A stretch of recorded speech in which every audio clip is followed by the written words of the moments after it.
আজকে আমরা দেখব আর্টিকেল 2.4 এবং এখানে আমরা resistivity of mixtures and porous materials বিভিন্ন যে মিক্সড ম্যাটেরিয়াল থাকে বা পোরাস ম্যাটেরিয়াল থাকে, ঠিক আছে, সেই ম্যাটেরিয়াল গুলোর রেজিস্টিভিটি কেমন হয় সেটা নিয়ে আমরা আলোচনা করব। তো প্রথমে আমরা দেখব হেটারোজিনিয়াস মিক্সচার। তো হেটারোজিনিয়াস মিক্সচার আসলে কেমন, এখানে কিছু ফিগার দেওয়া আছে, তোমরা যদি খেয়াল করো। এগুলো হচ্ছে মেটাল। এখানে যে সাদা অংশটা দেখতে পাচ্ছ, অনেকটা জেব্রা ক্রসিং এর মতো। সাদা অংশটা হচ্ছে একটা মেটাল, কালোটা ডিফারেন্ট আরেকটা মেটাল। সাদা ওই প্রথম যে সাদা মেটাল ছিল এটা, সেটা আবার কালোটা ওই ডিফারেন্ট মেটালটা। অর্থাৎ তুমি যদি মনে করো দুইটা মেটাল, একটা হচ্ছে কপার একটা নিকেল, তাহলে মনে করো সাদাটা কপার, কালোটা nickel, copper nickel copper nickel. এইভাবে করে মিক্সচার করে একটা যদি আমরা ম্যাটেরিয়াল তৈরি করি, এই ম্যাটেরিয়ালের রেজিস্ট্যান্স আমরা এইভাবেও মাপতে পারি, তাই না? এই যে এই দিক থেকে কন্টাক্ট থেকে এই কন্টাক্ট পর্যন্ত, অথবা এই জিনিসটার প্যারালালেও দেখতে পারি রেজিস্ট্যান্স কেমন।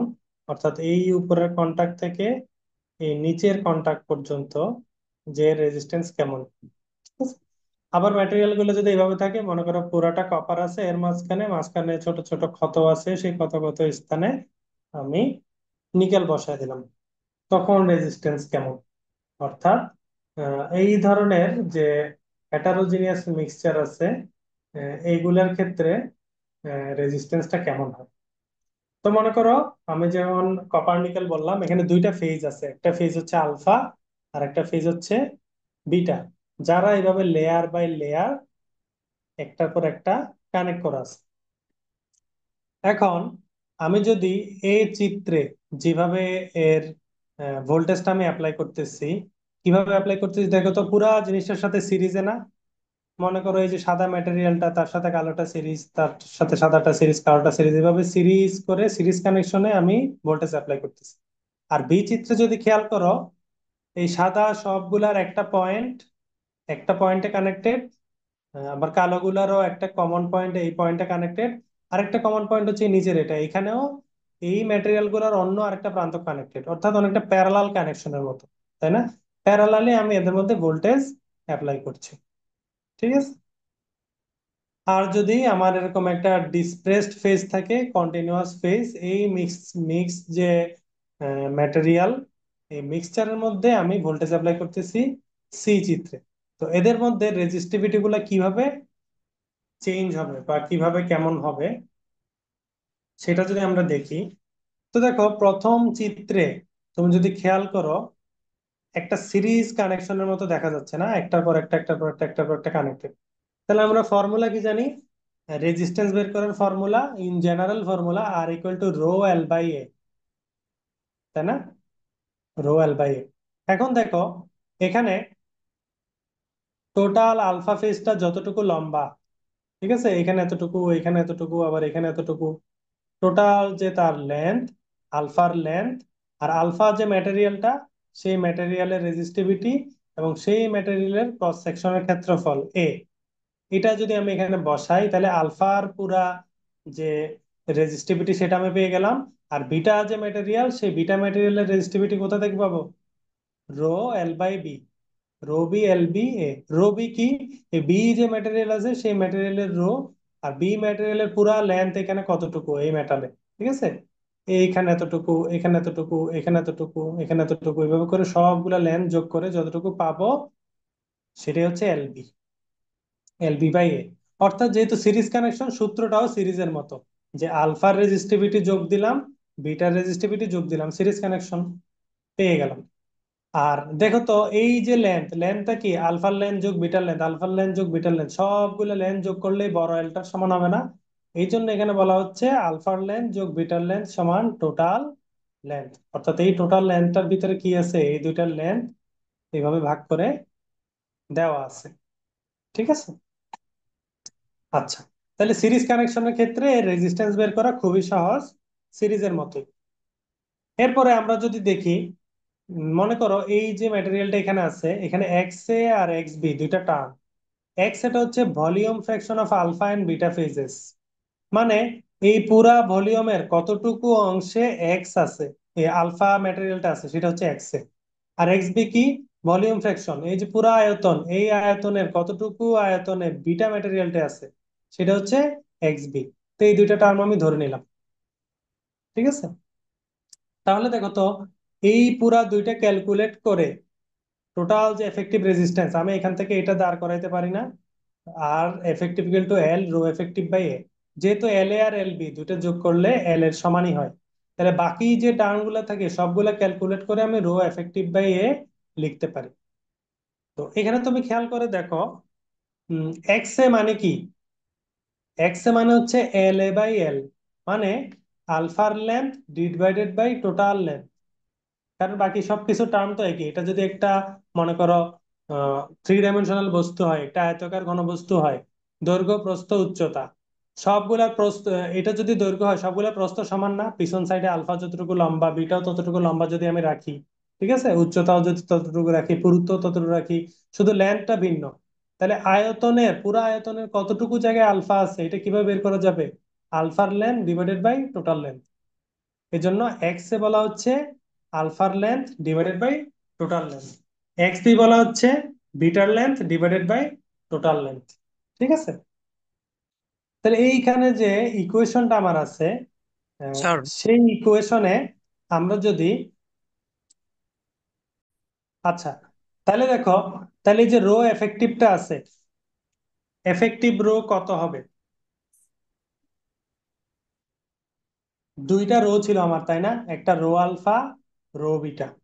তো এফেক্টিভ রো যদি আমরা বের করতে যাই, সে সেই এফেক্টিভ রোটা হবে X alpha rho alpha X beta rho beta, অর্থাৎ একটা ভলিউমের যতটুকু অংশ জুড়ে আলফা আছে সেই ভলিউমের ফ্র্যাকশনের সাথে আলফা ম্যাটেরিয়ালের রেজিস্টিভিটি গুণ, ভলিউমের যতটুকু অংশ জুড়ে বিটা ম্যাটেরিয়াল আছে তার সাথে বিটা ম্যাটেরিয়ালের রো গুণ, দুইটাকে গুণ করে যোগ করলে আমি কি পাবো? এই যে টোটাল যে ম্যাটেরিয়াল, এই ম্যাটেরিয়ালের সামগ্রিক রেজিস্টিভিটি কত।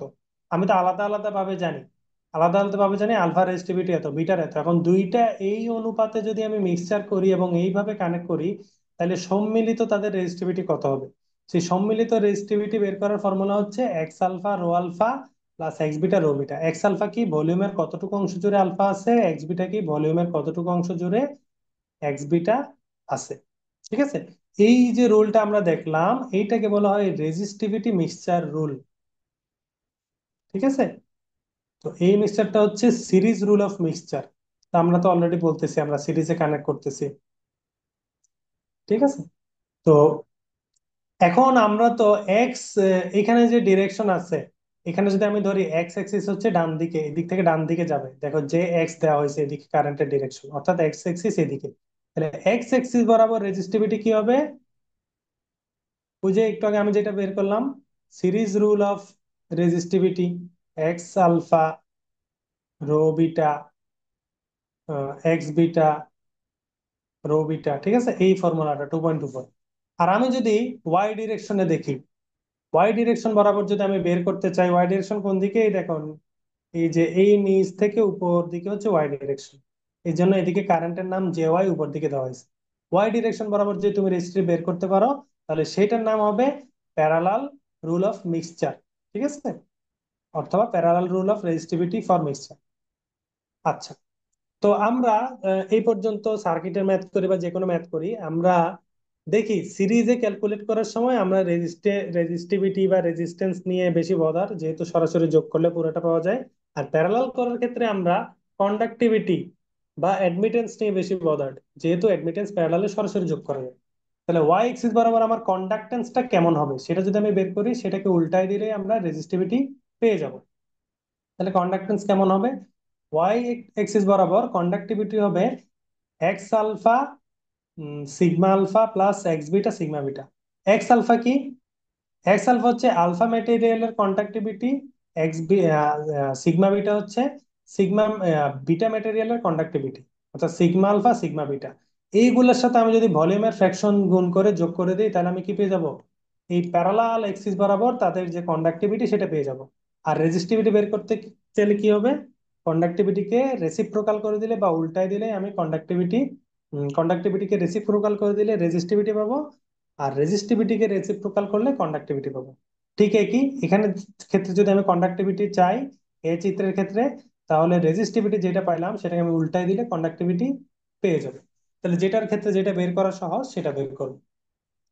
তাহলে এই দুই ধরনের ম্যাটেরিয়ালের জন্য আমরা বেসিক ফর্মুলাটা দেখলাম যে কিভাবে এদের রেজিস্টিভিটি আর কন্ডাক্টিভিটি আমরা বের করতে পারি যদি ডিফারেন্ট ম্যাটেরিয়াল এভাবে উম, একটা সিরিজ রুল অফ মিক্সচারে কানেক্টেড থাকে অথবা প্যারালালি তারা এভাবে মিক্সচারে কানেক্টেড থাকে। এখন উম, এখানে আরেকটা জিনিস বলা আছে দেখো,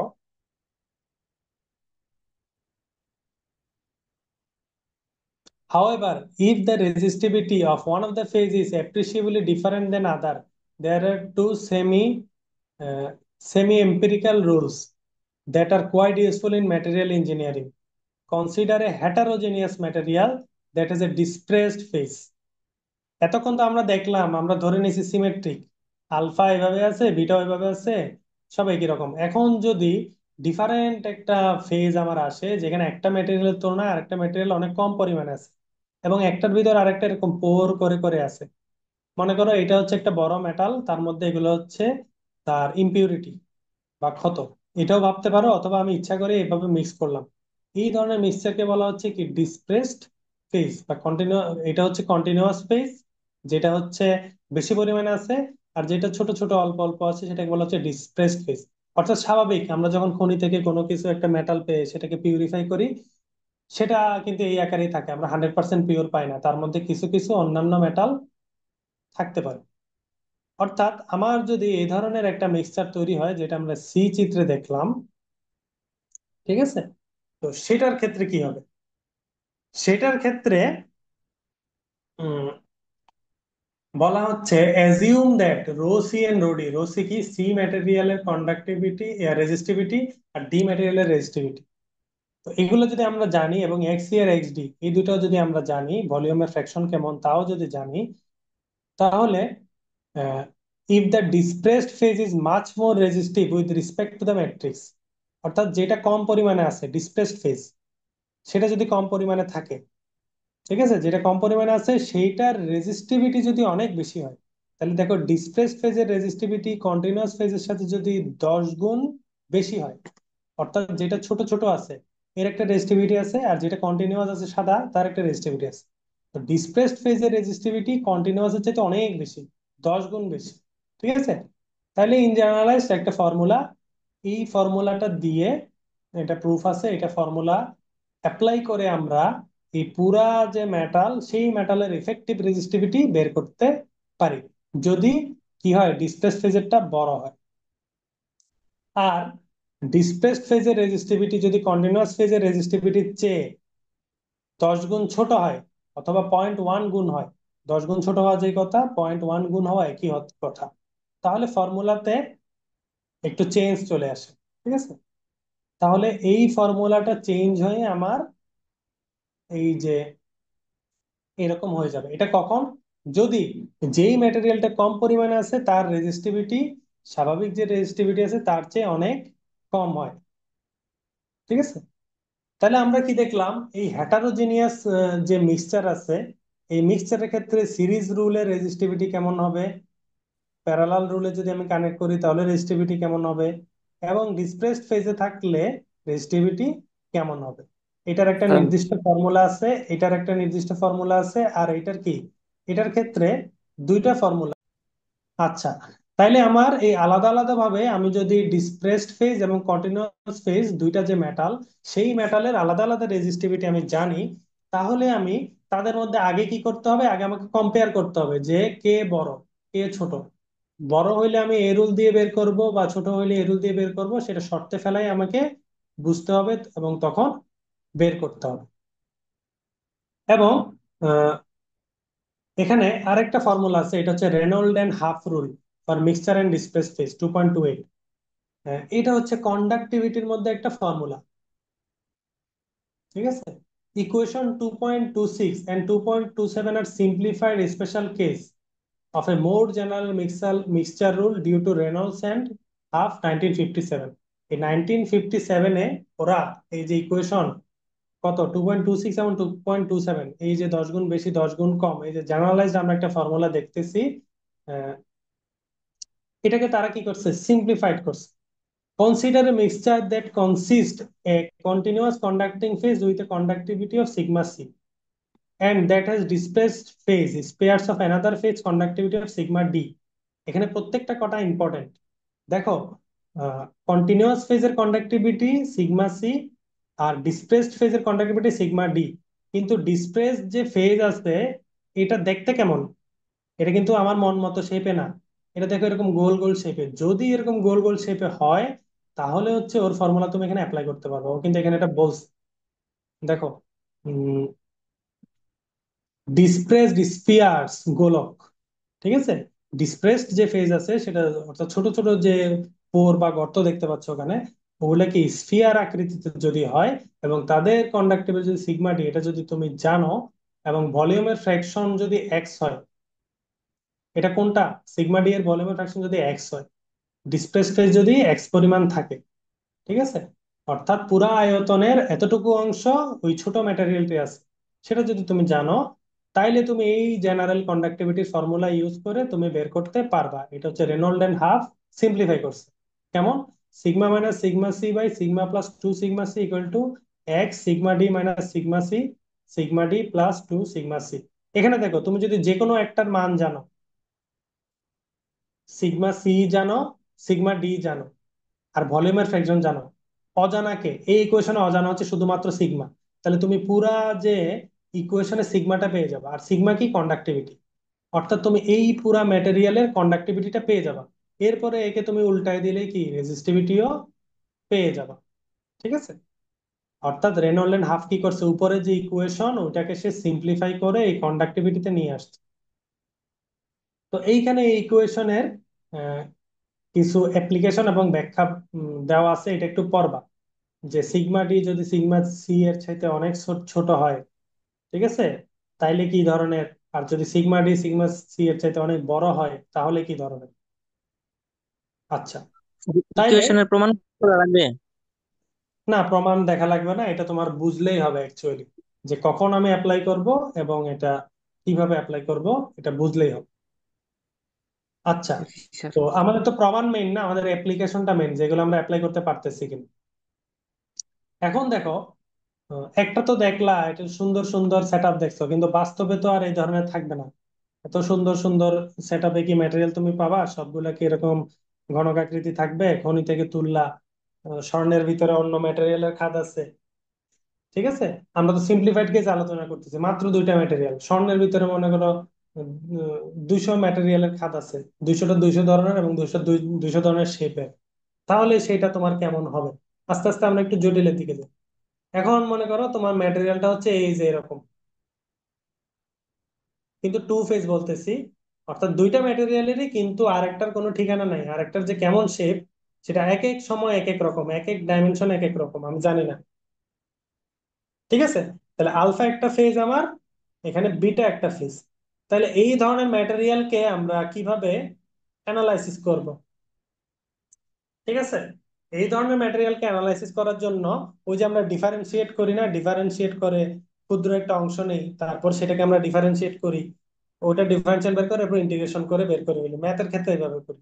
আর ম্যাটেরিয়াল ইঞ্জিনিয়ারিং এ আমরা কি করব, এটার মধ্যে থেকে ছোট্ট একটা অংশ আমরা কেটে নিব। কেটে নেওয়ার পরে সেটাকে অ্যানালাইসিস করে যেটা পাবো সেটাকে আমরা পুরাটার জন্য অ্যানালাইসিস করে বের করে ফেলবো। তাহলে আমরা কি করলাম, এই যে বড় আমার একটা শেপ আছে, এটার আমরা একটা ছোট একটা শেপ কেটে নিলাম।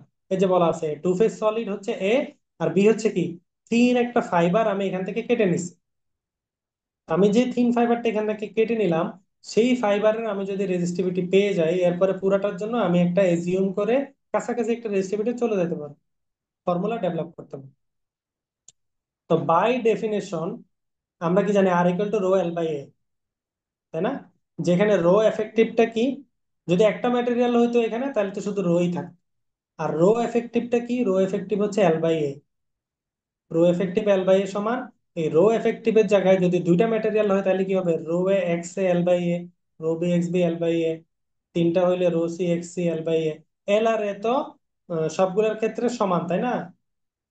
টোটাল ম্যাটেরিয়ালের লেন্থ আর টোটাল এরিয়া সমান, কিন্তু এই রো এ আর এক্স এ ভিন্ন হইতে পারে। রো এ কি, এই যে ম্যাটেরিয়ালটা আছে সেই ম্যাটেরিয়ালের রেজিস্টিভিটি, আর এক্স এটা কি, টোটাল যে ভলিউমটা আমি এখান থেকে কাটলাম সেই ভলিউমের কতটুকু আয়তন জুড়ে আমার আলফা ম্যাটেরিয়ালটা আছে সেই ভলিউমের ফ্র্যাকশন হচ্ছে এক্স। ঠিক একইভাবে এক্স বি হচ্ছে বিটা ফেজের ভলিউমের ফ্র্যাকশন, আর রো বি হচ্ছে বিটা ম্যাটেরিয়ালের রেজিস্টিভিটি। ঠিক আছে। তো এই ফর্মুলা যে আমরা জানি, এখান থেকে এল আর এ যদি আমরা বাদ দেই তাহলে আমরা কি পাই, এই ম্যাটেরিয়ালের এফেক্টিভ রো পেয়ে যাই। এফেক্টিভ রো কি, X A rho A X B rho B. ঠিক আছে। তাহলে দেখো এই ম্যাটেরিয়ালের জন্য আমরা যে effective X A rho X B rho B পেয়ে গেলাম, সেটা থেকে আমরা কি বলতে পারি, এই ফর্মুলাটাকে বলে রেজিস্টিভিটি মিক্সচার রুল। তো এখানে কি বলা হচ্ছে, if the densities of two phases are not too different, মানে দুইটা যে ম্যাটেরিয়াল মিক্স করা আছে তাদের ঘনত্ব যদি খুবই পার্থক্যপূর্ণ না হয়, মানে দুইটার ঘনত্ব যদি কাছাকাছি হয়, we can use weight fraction instead of volume fraction. আমরা কি করতে পারি, ভলিউমের ফ্র্যাকশন যে আয়তনের কতটুকু আছে সেটা আমরা না মেপে ওজনের কতটুকু আছে সেটা আমরা মাপতে পারি, ওয়েট ফ্র্যাকশন নিতে পারি। The series rule fails when the resistivities of phases are vastly different. এই রুলটা কখন ফেল করবে, সিরিজ রুল কিন্তু এটা না। সিরিজ রুল কোনটা, এই যে আমরা শুরুতে দেখে আসছিলাম, এই যে এটা, তাই না, এই সিরিজ রুল। এখন এই ম্যাটেরিয়ালটা, এই চিত্রটা একটু মাথায় রাখো, এই চিত্রটা, এই চিত্রটা দেখো, এইখানে এসে যখন আমরা কাটাকুটি করছি, কাটার পরে এটা এ চিত্রের মতো হয়ে গেছে না বি চিত্রটা, কিন্তু পার্থক্য কি, ওখানে সবগুলোর সাইজ সমান ছিল, এখানে কিন্তু সবগুলা সমান না। তাহলে এখানে আমি সরাসরি সিরিজ রুল ফেলতে পারি না। যদি মোটামুটি কাছাকাছি সমান হয় তাহলে আমি ফেলতে পারতাম সিরিজ রুল, তখন কাছাকাছি রেজিস্টিভিটি পাইতাম। তো এই সিরিজ রুলটা কখন ফেল করবে, যখন দুইটার রেজিস্টিভিটি ভাস্টলি ডিফারেন্ট হবে, মানে অনেক ডিফারেন্ট, তখন আর সিরিজ রুল আমি অ্যাপ্লাই করতে পারবো না। A major and critical tactic assumption here is that the current flow lines are all parallel so that no current crosses from one fiber to another. Only then can we say the effective resistance R fiber by N. Effective resistance হবে আর fibre by N এর সমান। এনটা কি, এনটা হচ্ছে দেখো তুমি যে এটাকে কাট করে নিছো, কোন মাপে কাটছো, এইখানে টোটাল যে এরিয়া ছিল সেই এরিয়াকে যদি এন সংখ্যক ভাগে কাটো, সেই এন সংখ্যক, অর্থাৎ মনে করো 100 ভাগে কাটলাম, সেই 100 ভাগটাই হচ্ছে এন। 100 ভাগের এক ভাগ যদি এই পিস হয়, সেই পিসটাই হচ্ছে এই স্লাইসটার এন। তাহলে তুমি মনে করো এই পিসটা হচ্ছে এইখানে যে ম্যাটেরিয়ালটা আছে তার 100 ভাগের এক ভাগ, তাহলে এন এর মান কত এখানে, এই স্লাইসের জন্য এন এর মান হচ্ছে 100। ঠিক আছে। আচ্ছা, তাহলে দেখো আমরা কি দেখলাম, বিভিন্ন ধরনের হেটারোজিনিয়াস মিক্সচার যেখানে মাপ একই রকম আছে মাপ একই রকম নাই, এগুলোর ক্ষেত্রে রেজিস্টিভিটি কিভাবে বের করতে পারবো সেই ধরনের ফর্মুলা আমরা দেখলাম। তো দেখার পরে এখানে কিছু ম্যাথমেটিক্স আছে, এগুলো একটু তোমাদের প্র্যাকটিস করতে হবে, জাস্ট ফর্মুলা অ্যাপ্লাই করা। আমরা তো ফর্মুলা দেখলাম যে রো এফেক্টিভ সমান rho C into one plus half of X D one minus half of X D. এটা কোথায় আছে ফর্মুলাটা,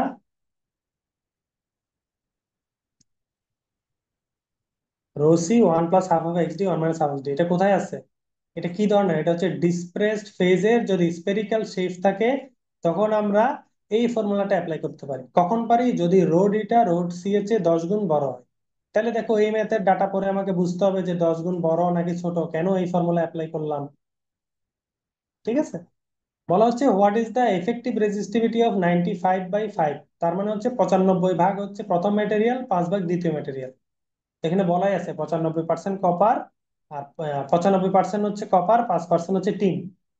মিক্স করে আমি একটা ব্রোঞ্জ বানাইছি, এটার এফেক্টিভ রেজিস্টিভিটি কত, which is made from powdered metal containing displaced forces 50 V by O volume percent, মানে ভলিউমের যে পার্সেন্ট, ঠিক আছে, 50% ভলিউমের আয়তনে আছে ডিসপ্লেসড ফেজটা। The resistivity of 95/5 bronze is এত। এই যে পুরা যে তোমার ম্যাটেরিয়ালটা এখানে আছে, ঠিক আছে, এই 95/5 bronze, the resistivity of 95/5 bronze, তার মানে কি, এই 95/5 ব্রোঞ্জ কেন বলা হচ্ছে, শুধু ব্রোঞ্জ না বলে তার মানে তোমাকে বোঝানো হচ্ছে আমরা যে ব্রোঞ্জ নিয়ে কথা বলতেছি সেটার মধ্যে 95 ভাগ আছে কপার, 5 ভাগ আছে ব্রোঞ্জ টিন। ঠিক আছে, এই 95/5 ব্রোঞ্জের রেজিস্টিভিটি এত। তাহলে আমাকে বের করতে বলছে এফেক্টিভ রেজিস্টিভিটি কত। তাহলে দেখো, cores are infinitely more resistive, rho D is equal to infinity. তাহলে আমাকে এখানে কি বলছে, মিক্স ফ্রম পাউডার্ড মেটাল, তাই না? আমি যে ব্রোঞ্জটা এখানে তৈরি করছি এটা পাউডার মেটাল থেকে তৈরি, এবং ডিসপ্লেস ফোর্সটা 15% আছে ভলিউমের। ঠিক আছে, তো যেহেতু পাউডার মেটাল তার মানে কি এখানে রোডই হচ্ছে infinity then the bronze matrix. So we use equation 2.26। তাহলে আমি এখানে আর মাপামাপি করি নাই। কি মাপামাপি করি নাই? যে রো ডিটা রো সি এর চেয়ে কত বড় এটা আমি আর মাপি নাই। যে কন্টিনিউয়াস যে ফেজ আছে সেই কন্টিনিউয়াস ফেজের সাথে ডিসপ্লেস ফেজের রেজিস্টিভিটি কত বড় সেটা আর আমরা মাপি নাই। কারণ কি? কারণ আমার যে ডিসপ্লেসড ফেজ আছে সেই ডিসপ্লেসড ফেজের হচ্ছে পাউডার মেটাল থেকে আসছে। ঠিক আছে, তাহলে সেটার রেজিস্টিভিটি হচ্ছে ইনফিনিটি। তো এখানে আমি এখন কি এই ফর্মুলাটা ইউজ করব, জাস্ট ভ্যালুগুলো বসাই দেওয়া। তাহলে এক্স ডি এর মান কত? 0.15। এই দেখো, এক্স ডিটা কি ডিসপ্লেসড ফেজের ভলিউমের ফ্র্যাকশন, তাই না? এখানে বলাই আছে containing displaced force S 15 volume%. তার মানে কি ডিসপ্লেসড ফোর্স ফেজের এক্স ডি বলা আছে 0.15। 0.15 15% মানে কি 15/100, 0.15। আর কি বলা আছে, রেজিস্টিভিটি অফ ব্রোঞ্জ ইজ এত। তার মানে কি আমার যে কন্টিনিউয়াস ফেজটা আছে, কন্টিনিউয়াস ফেজটা কি, কন্টিনিউয়াস ফেজটাই তো ব্রোঞ্জ, সেই কন্টিনিউয়াস ফেজের রেজিস্টিভিটি এত। তাহলে টোটাল রেজিস্টিভিটি কত ম্যাটেরিয়ালের? টোটাল ম্যাটেরিয়ালের রেজিস্টিভিটি হচ্ছে 1.27 ইন্টু 10⁻⁷ ক্যালকুলেট করে আমি পেয়ে গেলাম। তো এই ম্যাথটা আমরা দেখলাম। এখন আমরা আরেকটা টপিক দেখব, এটা হচ্ছে 2.5, হল এফেক্ট এন্ড হল ডিভাইস। স্যার আজকে এ পর্যন্ত থাকলে ভালো হয়। এখন আমরা দেখব হল এফেক্ট এন্ড হল ডিভাইসেস। হল এফেক্ট খুবই ইম্পর্টেন্ট একটা এফেক্ট, এবং এটা লার্জলি এক সময় খুব ইউজ করা হতো, এখনো ইউজ করা হয়, তবে আগে খুব বেশি পরিমাণে ইউজ করা হতো। এটার প্র্যাকটিক্যাল ডিভাইস ছিল। তো এই এফেক্ট এবং হল ওয়াটমিটার, এই টপিকটা নিয়ে আমরা আজকে আলোচনা করব। শুরুতে বলা হচ্ছে an important phenomenon that we can comfortably explain using the electron as a particle concept is Hall effect। Electron যে একটা পার্টিকেল, ইলেকট্রন যে লাইট না, ঠিক আছে, ইলেকট্রন একটা পার্টিকেল, এটাকে আমরা খুব সহজে কনসেপ্টটা ইস্টাবলিশ করতে পারি হল এফেক্টের মাধ্যমে। ঠিক আছে, যেটা আমরা এই 2.6 এটার মধ্যে দেখব। যদিও আমাদের উদ্দেশ্য এখান থেকে ইলেকট্রন পার্টিকেল নাকি লাইট এটা ডিটেক্ট করা না, এটার জন্য ফিজিক্সে আমরা ডি ব্রগলি ইকুয়েশন আলোচনা করি, ওখানে দেখা হয় যে ইলেকট্রন কি পার্টিকেল নাকি ওয়েভ। ঠিক আছে, তো এটা আমাদের উদ্দেশ্য না, আমাদের উদ্দেশ্য হচ্ছে হল এফেক্টটাকে সেটা বোঝা। তো এখানে আমরা কি দেখবো, এই 2.16 ফিগারটাতে আমরা দেখবো আমরা একটা ম্যাগনেটিক ফিল্ড অ্যাপ্লাই করব পারপেন্ডিকুলার ডিরেকশনে। কার পারপেন্ডিকুলার ডিরেকশনে? কারেন্ট ফ্লো হচ্ছে এমন একটা ম্যাটেরিয়ালের পারপেন্ডিকুলার ডিরেকশন। তো দেখো, এটা হচ্ছে তোমার একটা ম্যাটেরিয়াল, এই স্কোয়ার শেপটা, মানে রেক্টেঙ্গুলার শেপটা, এই শেপে তুমি কি করতেছো, এখানে ভোল্টেজ অ্যাপ্লাই করছো। ঠিক আছে, এই প্রান্তে ভোল্টেজ অ্যাপ্লাই করছো, তার যে পারপেন্ডিকুলার প্রান্তটা আছে, ঠিক আছে, তুমি যদি এদিকে অ্যাপ্লাই করো তার পারপেন্ডিকুলার প্রান্ত কোনটা? অপর দুই প্রান্ত। সেই অপর দুই প্রান্তে তুমি কয়েল পেঁচাই দিছো, কয়েল পেঁচাইয়া সেখানে কারেন্ট ফ্লো করতেছে, এই যে ডট দিয়ে গোল দিছে, ডট দিয়ে গোল দিছে, এখানে হচ্ছে তুমি কয়েল পেঁচাই কারেন্ট ফ্লো করছো। তার মানে কি হচ্ছে? তার মানে একটা কয়েলে কারেন্ট ফ্লো হলে সেখানে ম্যাগনেটিক ফিল্ড তৈরি হয়। তার মানে একটা ম্যাটেরিয়ালের মধ্যে আমি কি করলাম, এদিক থেকে ইলেকট্রিক ফিল্ড অ্যাপ্লাই করলাম এবং অপর সাইডে তার মধ্যে ম্যাগনেটিক ফিল্ড অ্যাপ্লাই করলাম। তো যেই দিকে ম্যাগনেটিক ফিল্ড অ্যাপ্লাই করছি সেই দিক বরাবর আমি যদি একটা ভোল্ট মিটার কানেক্ট করি, তাহলে সেখানে কি দেখা যায় সেটাই আমরা এখন দেখব। তাহলে কি বলা হচ্ছে দেখো, when we apply a magnetic field in a perpendicular direction to the applied field, অর্থাৎ অ্যাপ্লাইড যে ইলেকট্রিক ফিল্ড অ্যাপ্লাই করছি তার প্যারালালে একটা ম্যাগনেটিক ফিল্ড অ্যাপ্লাই করছি, we find there is a transverse field in the sample that is perpendicular to the direction of both the applied field Ex and magnetic field Bz, that is in the y direction. দেখো, একটা material, যদিও এটা এখানে আঁকা আছে 2D হিসাবে, তাই না? আমরা যদি 3D তে কল্পনা করি, 3D তে তো আমাদের তিনটা অ্যাক্সিস থাকে, তাই না? তাহলে একটা অ্যাক্সিসে তুমি কি করতেছো, কারেন্ট ফ্লো করাচ্ছ, তাই না? এক্স ডিরেকশনে। তুমি যদি ভোল্টেজ এদিক থেকে অ্যাপ্লাই করো তাহলে কারেন্ট কোন দিকে যাবে? কারেন্ট নেগেটিভ থেকে পজিটিভের দিকে যাবে, তাই না? তাহলে দেখো, আহ, আমাদের, আমরা কারেন্ট ফ্লো এর ডিরেকশন বলি পজিটিভ থেকে নেগেটিভের দিকে, তাই না? আর ইলেকট্রন ফ্লো এর ডিরেকশন হচ্ছে নেগেটিভ থেকে পজিটিভের দিকে। তাহলে কারেন্টের ডিরেকশন হবে পজিটিভ থেকে নেগেটিভ, অর্থাৎ এই জে এক্স এর দিকে, তাই না? জে এক্স এর দিকে। তাহলে এক্স হচ্ছে একটা ডিরেকশন, এক্স ডিরেকশন বরাবর কারেন্ট ফ্লো হচ্ছে, তাই না? আর তুমি এখানে কি করতেছো, তুমি একটা ম্যাগনেটিক ফিল্ড অ্যাপ্লাই করছো। সেই ম্যাগনেটিক ফিল্ডটা কি? ম্যাগনেটিক ফিল্ডটা হচ্ছে বিজেড। তুমি যে ম্যাগনেটিক ফিল্ডে অ্যাপ্লাই করছো সেই ফিল্ডের ডিরেকশন হচ্ছে বিজেড বরাবর আছে, তুমি পারপেন্ডিকুলার ডিরেকশন বরাবর অ্যাপ্লাই করছো, কিন্তু ফিল্ডটা হচ্ছে বিজেড বরাবর, ফিল্ডের লাইন্স বিজেড বরাবর, অর্থাৎ উত্তর দিক থেকে দক্ষিণ দিকে গেছে মনে করো। ঠিক আছে? তাহলে একটা হচ্ছে কারেন্ট ফ্লো এর ডিরেকশন আর একটা ম্যাগনেটিক ফিল্ডের ডিরেকশন, তাই না? দুইটা ডিরেকশন, একটা হচ্ছে আমার ইএক্স আর একটা বিজেড। আচ্ছা, এই দুইটা ডিরেকশন সম্বন্ধে আমি বুঝলাম, দুইটাই আমি কি করছি, অ্যাপ্লাই করছি। তো এখানে কি বলতেছে, we find there is a transverse field in the sample that is perpendicular to the direction of both applied field. তার মানে তোমার দুইটা যে ডিরেকশন আছে সেই দুইটা ডিরেকশনের সাথে লম্বভাবে আরেকটা ডিরেকশন এখানে কাজ করতেছে। আমার কার্সরটা যেই জায়গায় আছে এই জায়গায় যদি তোমরা ফোকাস করো, এই পয়েন্টের পারপেন্ডিকুলার ডিরেকশন কোনটা? হয় তোমার যে ডিভাইস থেকে এই ক্লাসটা দেখতেছো সেটার স্ক্রিন থেকে বাইরের দিকে, অথবা স্ক্রিন থেকে ভিতর দিকে। থার্ড ডিরেকশনটা তো ওইদিকেই হবে নাকি? দুইটার সাথে যদি লম্বভাবে হইতে হয় তাহলে কি হইতে হবে? একদম এদিকে, হয় স্ক্রিন থেকে বাইরের দিকে বেরোয় যেতে হবে ডিরেকশনটা, অথবা স্ক্রিনের ভিতর দিকে ঢুকে যেতে হবে। অর্থাৎ স্ক্রিনের মধ্যে দুইটা ডিরেকশন এক্স ওয়াই, আর একটা স্ক্রিন থেকে বাইরের দিকে বা ভিতরের দিকে। সেই বরাবর আমরা একটা ট্রান্সভার্স ফিল্ডের ডিরেকশন দেখতে পাই, সেটা হচ্ছে কি, ওয়াই ডিরেকশন। তাহলে দেখো, এক্স অ্যাক্সিস বরাবর আমার ইলেকট্রিক ফিল্ড কাজ করে, অর্থাৎ কারেন্ট যাচ্ছে এক্স বরাবর, আর ভোল্টেজ তৈরি হয়েছে কোন দিকে? এই ম্যাটেরিয়ালের মধ্যে এই দুইটা ফিল্ড অ্যাপ্লাই করার পরে দেখা যায় এই ম্যাটেরিয়ালে যে পজিটিভ চার্জ গুলো আছে সেগুলো এই উপর দিকে চলে যায় আর নেগেটিভ চার্জ গুলো নিচের দিকে চলে যায়। তো যদি এরকম হয় তাহলে এই ম্যাটেরিয়ালে কি হবে? উপর দিকে ভোল্টেজ বেশি হবে, নিচের দিকে ভোল্টেজ কম হবে। তাহলে ভোল্টেজের ডিরেকশন কোন দিকে হবে? উপর থেকে নিচের দিকে, তাই না? এই যে উপর থেকে নিচের দিকে ডিএক্স বরাবর আহ, হচ্ছে আরেকটা ফিল্ড এখানে তৈরি হয়ে গেল, তাই না? আচ্ছা, তাহলে দেখো, আহ, কি বলা হচ্ছে, আচ্ছা আমি মনে হয় একটু মিস ইন্টারপ্রেট করছি ডিরেকশনের দিকে, এটা একটু আবার খেয়াল করো।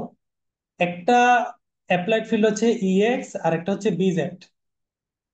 ইএক্স কোন দিকে? এই যে এদিকে আমি অ্যাপ্লাইড ফিল্ড দিছি, ভোল্টেজ অ্যাপ্লাই করছি এদিক থেকে এদিকে, ইএক্স। আর বিজেড কোন দিকে? বিজেড হচ্ছে, এই দেখো বিজেড এইখানে দেখানো হচ্ছে ডট আকারে, কিন্তু ডিরেকশনের দিকে হচ্ছে সে নিচের দিকে, এক্স এদিকে জেড এদিকে। তাহলে ওয়াই কোন দিকে হবে? ওয়াই নিশ্চয়ই বোর্ড থেকে বাইরে হবে অথবা বোর্ডের ভিতর দিকে হবে।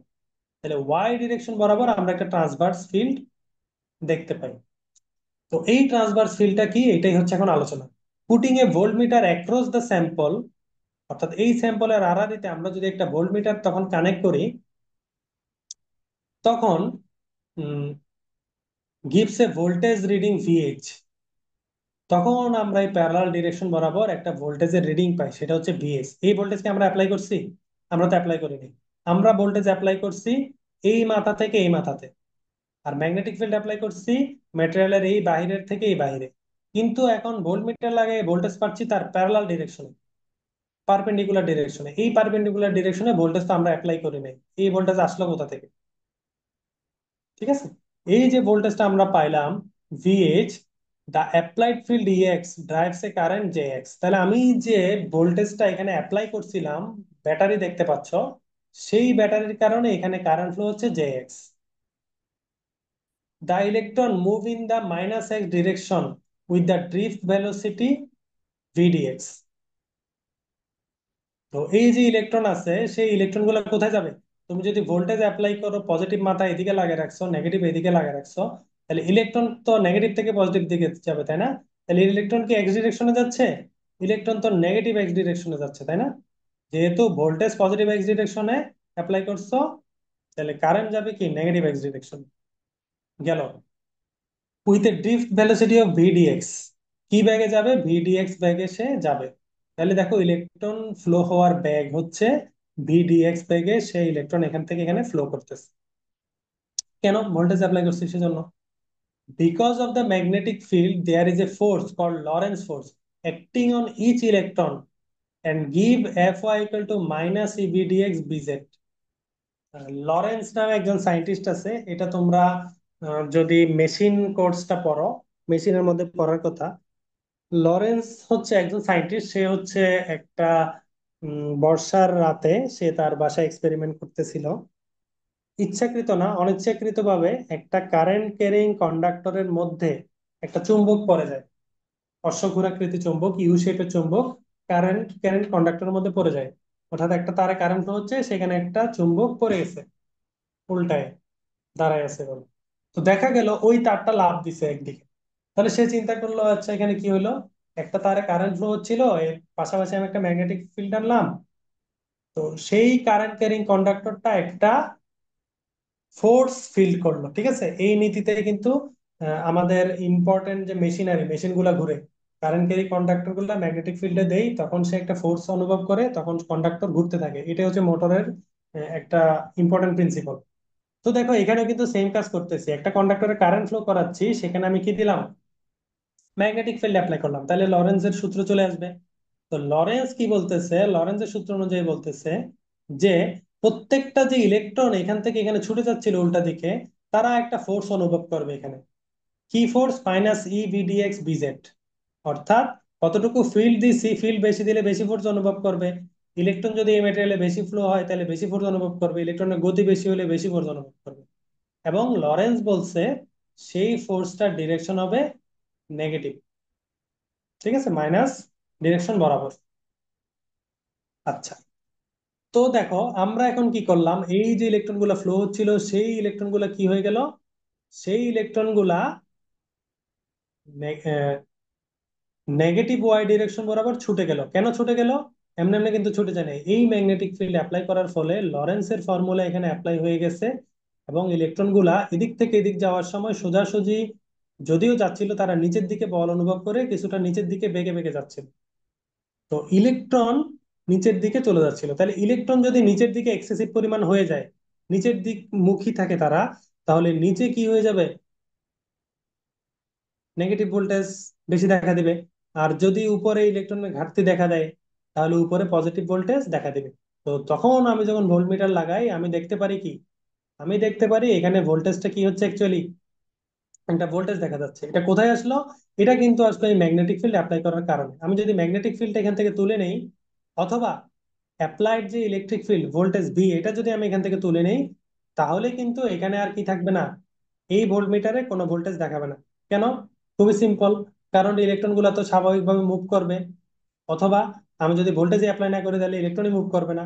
অর্থাৎ এই ইলেকট্রিক আর ম্যাগনেটিক ফিল্ড কম্বাইন্ড অ্যাপ্লাই করার কারণে আমি লরেন্স ফোর্স অ্যাপ্লিকেবল হওয়ার কারণে আমি ভোল্টমিটার একটা ভোল্টেজ দেখতে পাচ্ছি। ঠিক আছে, তাহলে মোটামুটি এতটুকুই হচ্ছে এখানে বোঝার বিষয়। The force F acting on charge Q moving with a velocity v and magnetic field B is given through vector product। তো আমরা তো জানি আমাদের একটা চার্জে যদি ভি বেগে মুভ করে এবং সেখানে ম্যাগনেটিক ফিল্ড বি থাকে, তাহলে তাদের ফোর্স কেমন হয়? ফোর্স হয় সেই চার্জ আর তার স্পিডের ক্রস প্রোডাক্ট হয় কার সাথে? ফিল্ডের সাথে গুণ করলে আমরা ফোর্সটা পেয়ে যাই। ঠিক আছে, all moving charges experience Lawrence force, অর্থাৎ এই ম্যাটেরিয়ালে যত চার্জ মুভ করবে সবগুলো এই লরেন্স ফোর্স এক্সপেরিয়েন্স করবে। অর্থাৎ তারা নিচের দিকে ফোর্স অ্যাপ্লাই করবে। যদি নেগেটিভ চার্জ হয় নিচের দিকে চলে যাবে, আর যদি এখানে কোনো পজিটিভ চার্জ বাই চান্স থাকে তাহলে সে কি কি হবে, উপরের দিকে বল অনুভব করবে। ঠিক আছে। This Lorentz force is the minus y direction, so it pushes the electron downward. ইলেকট্রনকে নিচের দিকে পুশ করে। As a result of which there is a negative charge accumulation near the bottom of sample and positive charge near at the top of sample due to exposed metal ions. অর্থাৎ এই মেটালে এতক্ষণ আমি যে এই বিষয়টা explain করলাম সেটা এখানে খুবই শর্টে লেখা আছে, যে উপরের দিকে পজিটিভ আয়নের আধিক্য হয়, নিচের দিকে নেগেটিভ আয়নের আধিক্য হয়।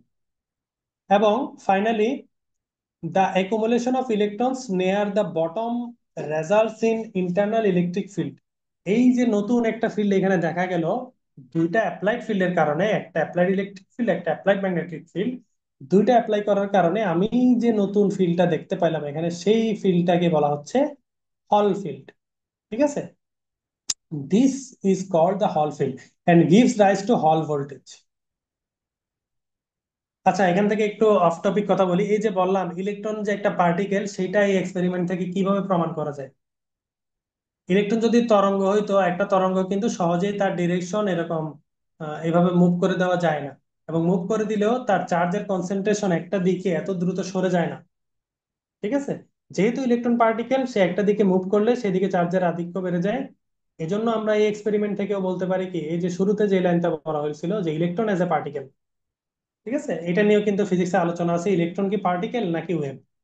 এটা যদি তোমরা আরো ভালো করে জানতে চাও ইলেকট্রন পার্টিকেল নাকি ওয়েভ, তাহলে ডি ব্রগলির এক্সপেরিমেন্ট একটু দেখতে পারো, অ্যানিমেটেড কোনো ভিডিও বা এগুলো দেখলে, অথবা ফিজিক্সের কোর্সে তোমাদেরকে পড়ানো হতে পারে। ডি ব্রগলি এটা প্রমাণ করে দেখাইছে অনেকটা ইয়ংস ডাবল স্লিট এক্সপেরিমেন্টের মতো, যে ইলেকট্রন কি পার্টিকেল নাকি ওয়েভ। ঠিক আছে। স্যার এটা তাহলে একটু আরেকবার সামারি করে বললে ভালো হয়, আমি কোন কমপ্লিকেটেড জিনিসটা? চিত্র যেটা বুঝেছেন ফল এফেক্টের আর।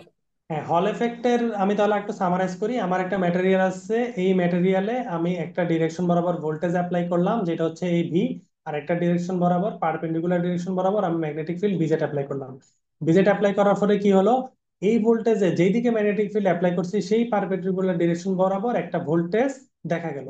এই ভোল্টেজটা কেন আসছে? লরেন্স ফোর্সের কারণে। এই ভোল্টেজটাকে বলা হচ্ছে আমার হল ভোল্টেজ।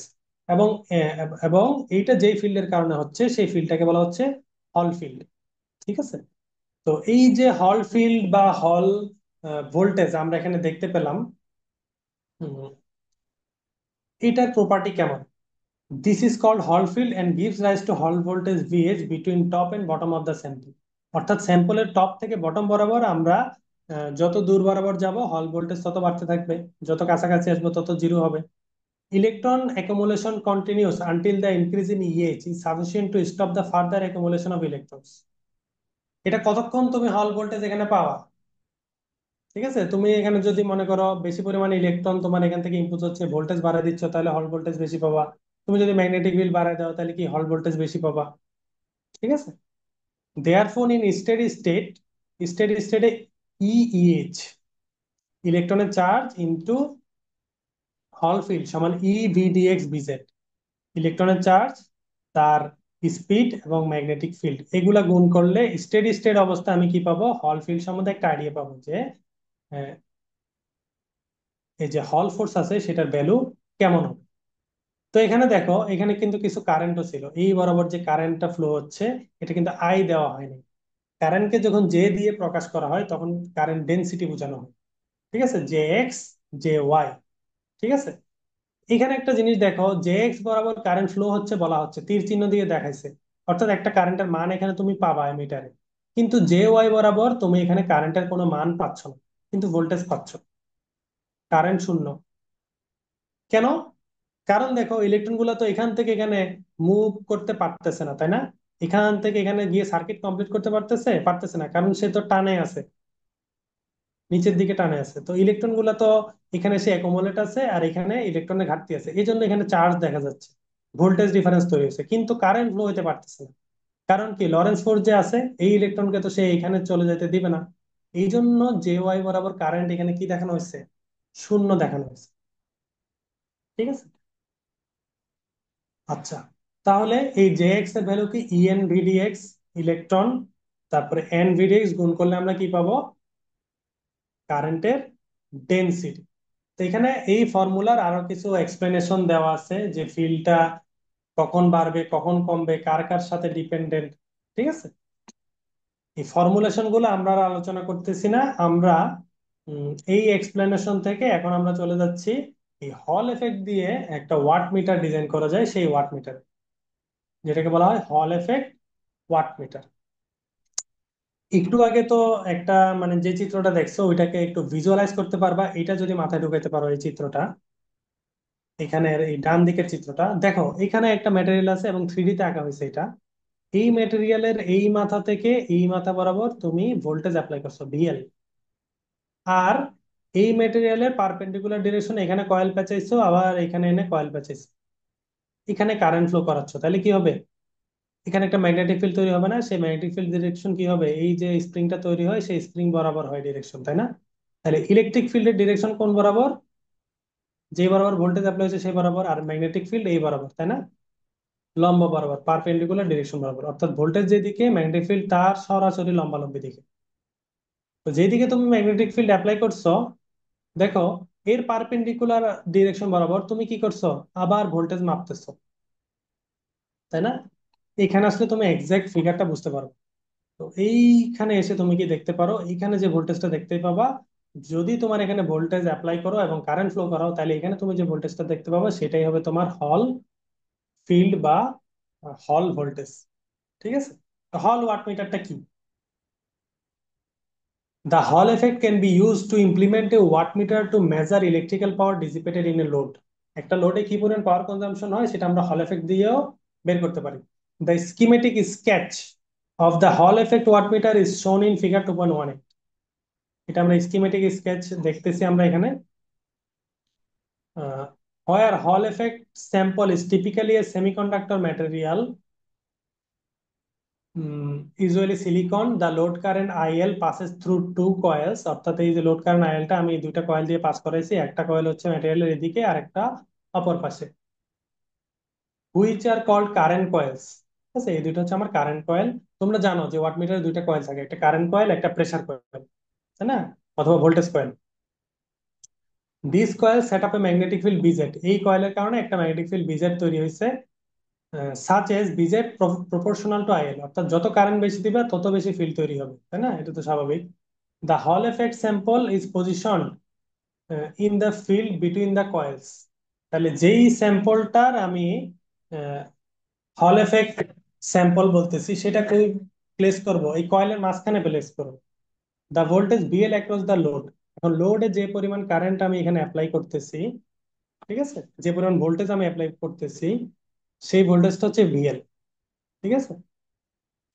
সো ভিএল অ্যাপ্লাই করার ফলে এখানে যে কারেন্ট যাচ্ছে সেটা হচ্ছে আইএক্স, আইএক্স সমান ভিএল বাই আর দো দা থ্রু দা স্যাম্পল, অর্থাৎ যে ভোল্টেজ অ্যাপ্লাই করছে সেই ভোল্টেজের জন্য এর কারেন্ট যাচ্ছে আইএক্স। এখন এই যে ডিভাইস আছে বা এই যে লোডটা আছে সেই লোডের পাওয়ার কেমন হবে সেটা আমি তো ওয়াটমিটার দিয়ে মাপবো, তাই না? তখন আমি কি করতেছি, তার দুই দিকে দুইটা কয়েল দিয়ে দিচ্ছি, থিওরি অ্যাপ্লাই হচ্ছে কার, হল ওয়াটমিটারে। তো এখানের মধ্যে কতটুকু পাওয়ার যাবে, তো স্বাভাবিক একটা লোডে আমরা ভোল্টেজ অ্যাপ্লাই করলে কারেন্ট ফ্লো হবে, সেই কারেন্ট আমি বলা হচ্ছে IL VL by R, where R is series resistance that is much larger than the resistance of the sample and that of the load. Normally, the current Ix is very small and negligible compared to the load current. If W is the width of the sample, then the measured Hall voltage is. এখন দেখো এই যে লোডটা আছে, ঠিক আছে, সেখানে এই যে লোড আছে সেই লোডের সাথে একটা তুমি রেজিস্ট্যান্স লাগিয়েছো আর, ঠিক আছে। এই আরটা কি, এই আরটা দিয়ে কিন্তু তুমি আইএক্স বের করবা ভিএল বাই আর দিয়ে আইএক্স বের করছো। এখানে কি বলা হচ্ছে, R is the series resistance that is much larger than the resistance of the sample, অর্থাৎ দুইটা রেজিস্ট্যান্স সিরিজ আছে না, একটা এই আর আরেকটা এই ম্যাটেরিয়াল। এখন এই ম্যাটেরিয়ালের রেজিস্ট্যান্স অনেক ছোট, আর অনেক বড়, তাহলে কতটুকু কারেন্ট যাবে? আই সমান ভি বাই আর। তো এই বড় আরটাই তো রাখবা নাকি? ছোট আরটা তো আমরা নেগলেক্টও করতে পারি যদি এই লোডের রেজিস্ট্যান্সটা খুবই কম হয়। তাহলে এই লোডের রেজিস্ট্যান্স যা তার চেয়ে অনেক বড় মানের রেজিস্ট্যান্স আমি সিরিজে লাগিয়ে রাখবো। সেটা থেকে আমি কি কারেন্টটা বের করবো। অর্থাৎ কারেন্টটা খুবই সামান্য একটা কারেন্ট হবে যেহেতু এত বড় রেজিস্ট্যান্স লাগিয়ে রাখছি, তাই না? The current Ix is very small and negligible compared to load current. অর্থাৎ লোডের স্বাভাবিক অবস্থায় যে কারেন্ট যাচ্ছিল সেই কারেন্টের চাইতে এই Ix টা অনেক কম। কেন? কারণ আমি এখানে অনেক বড় রেজিস্ট্যান্স লাগিয়ে রাখছি। এখন আমার মেজারমেন্টের সময় তো আর এত বেশি কারেন্ট যেতে পারছে না। If W is the width of the sample, এখন যে স্যাম্পলটা আছে সেই স্যাম্পলের ওয়াইডথ যদি ডাব্লিউ হয়, এই যে এখানে চিত্র দেখানো আছে, তাহলে হল ভোল্টেজ কত হবে? এখানে যে ভোল্টমিটার লাগাইছি ভোল্টেজ কত হবে? বিএইচ সমান ডাব্লিউ ইএইচ। এই ডাব্লিউটা কি ওয়াইট, তার পুরুত্ব। আর ইএইচটা কি? আমরা হল এফেক্টের যে প্রমাণ আছে সেখান থেকে আমরা এই যে ইএইচ সমান আমরা জানি আর এইচ জে এক্স বিজেড। এখান থেকে আবার দুইটা জিনিস কনস্ট্যান্ট, একটা হচ্ছে আর এইচ আর ডাব্লিউ। এটাকে আমি যদি প্রপোর্শনালের ভিতর ঢুকে ফেলি তাহলে কি হবে? I x BZ. J x এর মধ্যে কি আছে? কারেন্ট ডেনসিটি আছে। তো ডেনসিটির মধ্যে কি আবার ডাব্লিউ আছে না? কারেন্টের ঘনত্ব কতটুকু? তাহলে জে এক্স এর মধ্যে থেকে আমি যদি আই বের করে নিতে চাই আর একটা কনস্ট্যান্ট বের হবে। তো আমরা জানি ইকুয়াল কে প্রপোর্শনাল বানানোর জন্য কি করতে হয়? কনস্ট্যান্ট গুলাকে তুলে দিতে হয়। তাহলে W R H R J x এর ভিতরে যে কনস্ট্যান্ট আছে সেই কনস্ট্যান্ট গুলাকে আমরা সম্মিলিত ভাবে তুলে দিয়ে প্রপোর্শনাল আনতে পারি। তো জে এক্স এর জায়গায় হয়ে গেল আই এক্স, বিজেড এর জায়গায় বিজেড। তারপরে আমার কি চলে আসলো? বিজেডটা আবার আই এক্সটা আই এল এর সাথে সমানুপাতিক, বিজেডটা বিএল এর সাথে সমানুপাতিক। তো ফাইনালি আমি কি পাচ্ছি? এই হল যে ভোল্টেজ, সেই হল ভোল্টেজটা কার কার সাথে ডিপেন্ড? সেটা হচ্ছে এই লোডে আমি কতটুকু ভোল্টেজ অ্যাপ্লাই করতেছি সেই ভোল্টেজ ডিএল, এবং কতটুকু কারেন্ট এই কয়েল দিয়ে ফ্লো হয়েছে সেই কারেন্ট আইএল। ঠিক আছে, এর মাধ্যমে আমরা হল এফেক্ট ব্যবহার করে এই ওয়াট মিটারের কাজটা করতে পারি। তো আজকের জন্য আমাদের এতটুকুই। নেক্সট ক্লাসে আমরা আরো ডিটেলস আলোচনা করবো। কারো কোনো প্রশ্ন থাকলে বলতে, যেহেতু কারো কোনো প্রশ্ন নাই এখানে শেষ করছি।